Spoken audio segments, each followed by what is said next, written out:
Hi there. Ever ponder why people these days seem to be more easily offended than a prickly cactus in a sandstorm? It's an observation many of us have made. This generation, it appears, has a heightened sensitivity. But is this truly a new phenomenon? Could it be a perception shaped by the magnifying lens of social media? Or perhaps it's a byproduct of our increasingly interconnected world? So, are we really more sensitive, or does it just seem that way? Stay tuned to find out. Dive with us into the world of the current generation, a time of instant communication, social media, and a constant bombardment of information. The defining trait of this current generation, often referred to as Generation Z, is their interconnectedness. They are digital natives, born into a world where the internet and smartphones are the norm. This constant connectivity has fundamentally altered their perspectives and experiences. It's like they're living in a bustling global village where everyone's voice can be amplified by social media.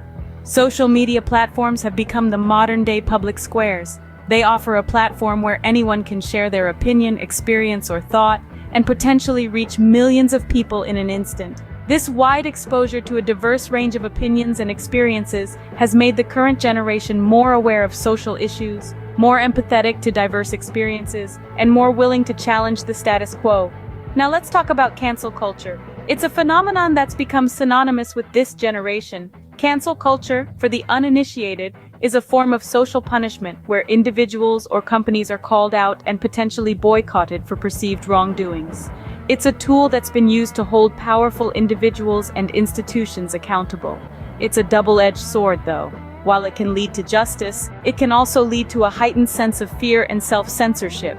This generation is also characterized by a strong desire for social justice. They are more aware of societal inequalities and are more willing to challenge them. They are the most diverse generation in history, and they value inclusivity, equality, and human rights. This desire for social justice, coupled with the exposure to diverse opinions and experiences, has arguably contributed to a heightened sense of sensitivity. In essence, it's a generation that's constantly connected, exposed to a wide range of opinions, and driven by a desire for social justice. This unique combination of factors might explain why they seem more sensitive than previous generations. It seems like the current generation has a lot on its plate, but how does it stack up to the past? Let's rewind the clock. Time travel with us back to a time before Facebook, Twitter, and Instagram. A time when news traveled slower and life seemed simpler. Imagine a world without instant gratification. A world where you had to wait days, weeks, even months for a letter to arrive.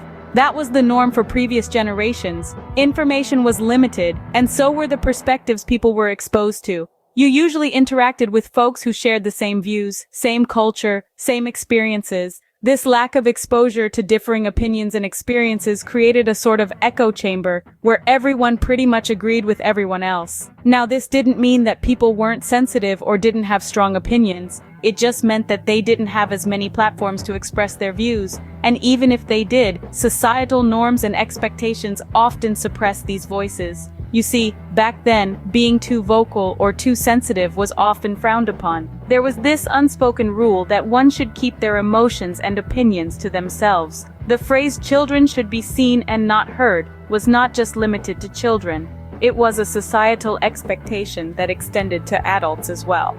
But don't be fooled into thinking that this lack of open expression meant people were less sensitive. On the contrary, people had just as many feelings and opinions as we do now. But the mechanisms for expressing those feelings were different. Instead of tweets and posts, it was letters to the editor, town hall meetings, and private conversations. And these expressions were often more carefully considered, because you couldn't just hit delete or edit if you changed your mind or misspoke.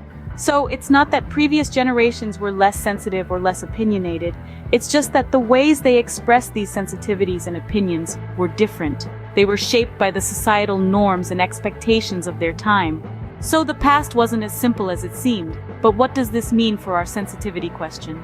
So, are we really more sensitive, or is sensitivity just more visible now?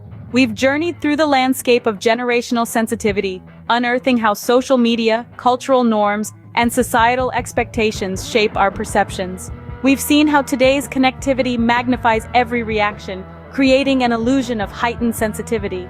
But perhaps we're just more conscious, more in tune with our feelings and those of others. So, maybe we're not more sensitive, maybe we're just more aware. And maybe that's not a bad thing. You be the judge. Be sure to hit that like or subscribe button and keep being curious, beautiful, and continue learning. Check out some of my other videos and keep staying curious.